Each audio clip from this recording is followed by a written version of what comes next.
waa'ee jimaa yoo taate jimaan abbaa argatee jira. Miskiina wallahi. Sheekh Muusaa su'aalaa leenci dagaa qalloo namni haasawa jimarraa qabdan yoo makiinan isinii mijjaawe makiinaa teessan kaafadha. Yoo xayyaaran isinii mijjaawe xayyaara keeysan kaafadha. Gamtaan ulamaa'ii Harargee bahaa qophaawee isin eegaa jira hoottaa je. Wanni abbaa argatte wanni isin jiggatan hin jiru. Qilleensarraa lafatti gabbuute jechuudha. Miskiina wallahi.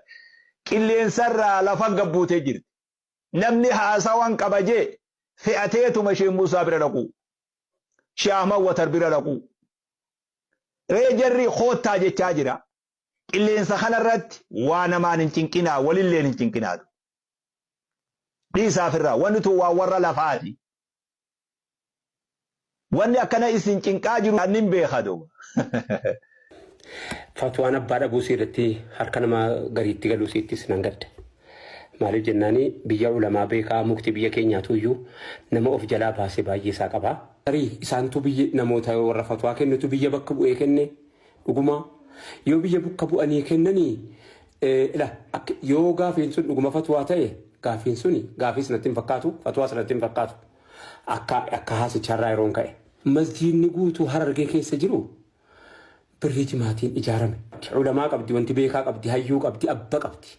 Ma'a dhaalii kanuma wajjin immoo masjiidni jimaan keessaa qoodan qabne yoo jiraate masjiida warra magaalaa kana faayoo taate malee baadiyyaan biyya keenya akkuma tamaan hisaabamu jimaadhaan ijaarame. Inni diyaasporaa ta'e kun dhibbatti haraami jennaan osoo hin taane biyya abbaa qabdi. Muftiin gommaa haraama nyaataa du'anii jechuun namatti ulfaatti. Utumallee haraama ta'e eenyuun akka waa jedhaa jirtu hubatteettaa agarteettaa siilalee utumallee haraamallee mataa keessa jette haraamni haraama halaallee halaala miti. Usluubni haasawoo akka kana akka kootti jettanii naasoftanu yoo namni fatwaa godhaa isiniin jedhe sheeka koo sheeka fatwaa gootan akka kootti an akkanan jedhe jettanii jibbaa keessaniin ibsattanu yoo jibbaa qabaattanis yoo jaalala qabaattanis akka kootti anin jaalladhu akka kootti usluuba haasaatu akkasi an akka kootti maaliif jennaan nama baay'ee bakka bu'anii haasa'uun kun xiqqoo nulfaatu. Ulamaa Jimmaa guutuu bakka bu'anii ulamaa Wallaggaa guutuu bakka bu'anii ulamaa Baaleen qabdu ulamaa Harargeen qabdu bakka bu'anii haasa'uun haraamallee haa ta'u mariin barbaachiftu kan akkanan jedhati maal jetta. Ila beeytanii hoo Harargee ani akkanan jedhi haa ta'u maal jetta. Silaa akkanaa yeroo keessa akkana jennu keessa hin jirru yeroo keessa akkana jennu immoo hin qabaannan jettanu akkaataa usluba haasaa akkaataan usluba haasaa Harargee bahaa qabeen dhihatti beekaan. Abboonnaa jalqabee daaroo abboonnaatti amma dhufee jirsa goora ga'uttan beekaa Harargee. Birriin keessaa masjiidni jimaa hin qabne hin jiru. Ishi haraama keessatti salaataa jira uummanni keenya. Giroo dhagaala inni an haramsaan jiru allalchaan jiru. Ishi tole immoo hawaasa keenya kabajamaa. Inni haa haraamatu haa laalatu akkitti walitti haasa'anu akkanaa adabni ulamaa akkanaa adaba wayitii yoo haasa'an akkanan jedhaa. Ilaa yoo sheeka kolaa yoo haasa'uun dirqama taate an akkanan jedha. Akka yaada kootiitti hin jettanumaa biyya fudhatanii illee jettu. Haraamu mallee akka itti himanu hin jiruma. Anaafsiis tokko sirriidhaa jedhaallee haasaa manamni yeroo muqaarana tola diyyaaniin keessatti godhu naafsittii tokko sirrii ta'amee kottu naasofnaa waliin jedha. Hayyoomni eessachi nu jalaa godaanaa jira. Akka itti walitti haasa'anii biyya bakka buutanii amantii bakka buutanii haasa'aa jirtanii. Maqaa amantii uffatanii maqaa biyyaa maqaa sabaa maqaa adda addaa uffatan. Jimaadhaaf islaama qofaa itti gaafataman. Akkana islaama qofaa. Nama biraan qabdu namatti fayyadamaa jiru kan biraan qabdu. Tole. Hajjii hamma yawwanaa waggaa 100 uummanni keenya birrii jimaatiin godhee qophoonoo hajjiin isaan fashalee warra du'e hoo. Fuula rabbiitti gaafa wal arginu jedhamee haasa'amaa jira miti bareeddoodha. Maal qaba yoo akka Sheekh Muusaa sanatti an akkanatti hin jedha yoo jedhame maal ta'a? Maal qaba? Adabaan jechuu kooti.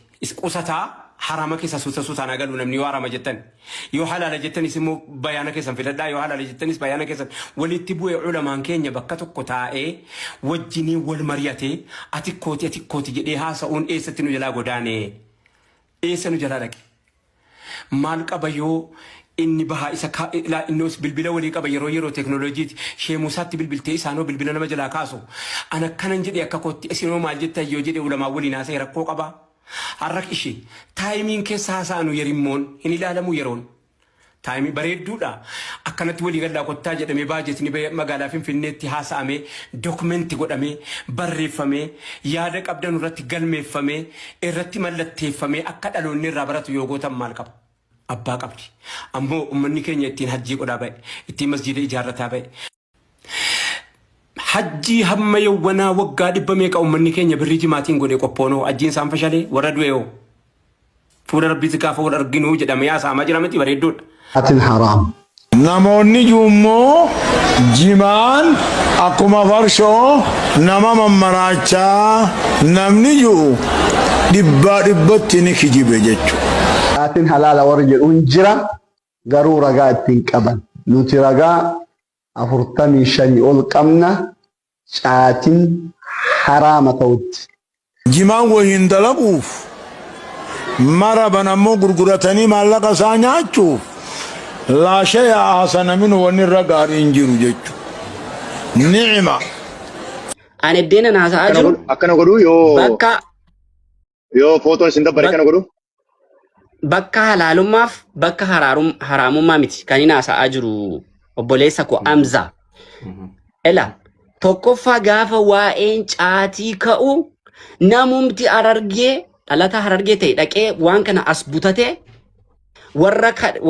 warra maaliin dhalate warra diqaalotatu caatii haraama godha jechuun qabu. Namoonni kutaa biraa maaliif hin jedhani? Maaf arrabna akkasii fayyadamama? Darasoonni biyya kana keessa jirtu warri caatii hin qaamne akkasidha jedhanii obbolummaa Islaamaa Muslima walirraa fageessu aduwwiin akka inni Musliimootatti duulu gochuudha. Fakkeenya kana dura sitti meeran gaafati Muhammad Bayyaa waliin illee wal mormitu dhimmi keessan dhimma mana keessaadha. Wal qusataa waliin haasa'a. Aqiidaa irratti yoo wal dhabdan iyyuu sin Islaama. Yahudaaf Nasaaraatu sin jala jira. Wal qusataa waliin haasa'a. Rabbi bakka jecha subhanallah jecha ba akana wallahi ka ya man tafamini jecha to akatta akana intau sitabanga Hamza Sheikh Jabir jecha mo jecha mit jecha Maarreen. jecha bo marren jaza jecha jecha mit injenu nuti jecha Jecha. jecha akana bo marre no geje adi Silaa jechi. wadio tarasa diga tagama kan sanin ban faraqaa keetiif jecha Ahmadiin baaragee fincaane wallahi ijoollee hunda buloo godhee jira laa micaa kanallee buloogee jira Hamza Sheikh Jabir abo asjira nama tabati mi tafa blog nago ni jisu juro ma ko manti subhanallah Ma bulog godaga, ma bulog goda. ani bewan Tu bisa ye gaul lare nu tenggan ni ciase, tapi rufu se hin. Duhu jer, duhu mana khiya ko taraw heta. Mana saati biar tu mana saati ya ne live itu ting kau jenne male, manu makai kabar do kau jenne male. Namu mana fi khaise jene jara nakasi bire. ahmad arabi jitani sama kan Ahmad Hussein Arabo. Umar Habibi. Tab itu mudah Arrat muda e channel le mabrian. Karta content si dumate. tab itu mudah kopi lagi share Hamza Yo. namni shisha dhuga ibidda jaan namni seenaan siin jedhe Abon senu biddi jahannam shirki nama naka. Telatoon Faafi የኔ ቆንጆ የኔ ፍቅር Lan namni kubbaya la mashayi duge fi namni shisha duge walu makita midda majara kai yo midda mata. akan raga malti Wani raga malti jiro khashayi burchuko la maduge fi shisha sombada ketu ko somban to gola ke shisha. Sombil mana ma gara kai salama jira. Somba bitati fi somba birgaja. Yeroo hunda sombilachuu walirra rabbiin humna kanneef. Silaaha oowwaa somba miidha kan jaamu tahee sombi mataa isaa hafuura kana gubee baasa. Oksijiina naqeetti kaarboon daayoksaayiid godhee baasa warri qaraata yoo beektan hin jiru. Ayyee gaafii qaxxaamuraatiin qabamsa. Laal eegiga siifin fixa. Ayyee. Shiishaani ifi sijaaraa kamturra miidhaa jiina gaafadhu qaama ilma namaa. Warra sijaaraa dhuguuturra miidhama. Isin kijibanii maal isiniin jaan? Shiishaan abbaan takka akkasii qorrorro godhanii fixuu keessaa haa. Shiishaan abbaan takka sijaaraa firii 200 geessii jaan. Sijaaraan abbaan takka shiishaa abbaa 30 gee. Sijaaraa sii fi ibidda jidduu humaa takka hin jiran lafi. Bishaan hin jiran. Sii fi shiishaa jidduu bishaanii jira. Filtarri bishaanichiin ol seenee aara naqa. Si galee yeroo dheeraa booda rakkoo sirra ni fida. Yes ni fida. Rakkoo inni sirra fidu san ammoo atiitu ofirra fidaa jira. Wannummaan ilmi namaa godhatu hundinuu rakkoo fida suuta. Rakkoon inni fidu kuni haraami. Amma sukkarri rakkoo qaba rakkoo mataa isaa. Soogiddi rakkoo qaba rakkoo mataa isaa. Salliinni rakkoo qaba rakkoo mataa isaa. Zayitiin jechuudha. Kun hundinuu eegagaa wanni rakkoo fidu hundi haraamuma jennee karaa haraamiin fiine si miidhaaf irraa dhiisi jechuun gorsa bareedaadha. Si galee ammaan nama sijaaraa dhugu sijaaraan haraamii dhiisiin jehuun aboo si miitii dhiisiin jaan malee. Jechi haraamii jehu kun akkanuma afaan keenya irra laafachuun qabu. Shiishaan haraamii rabbiin nama sodaachisu osoo hin ta'in fayyumateetiin. Si galee fayyaa teetiin nama fayyaa ta'e eegi jechuudhaan malee haraam jecha ولا تقولوا لما تصف ألسنتكم الكذب هذا حرام وهذا حلال جاء. أكان. هيدر كم كم قاعد هيدر تجي مكان ولا؟ نمر لا دونغاتشون حلال. خمي هيدر. ما شاء الله. كان همزة. خمي هيدر خم بانتن. أكان.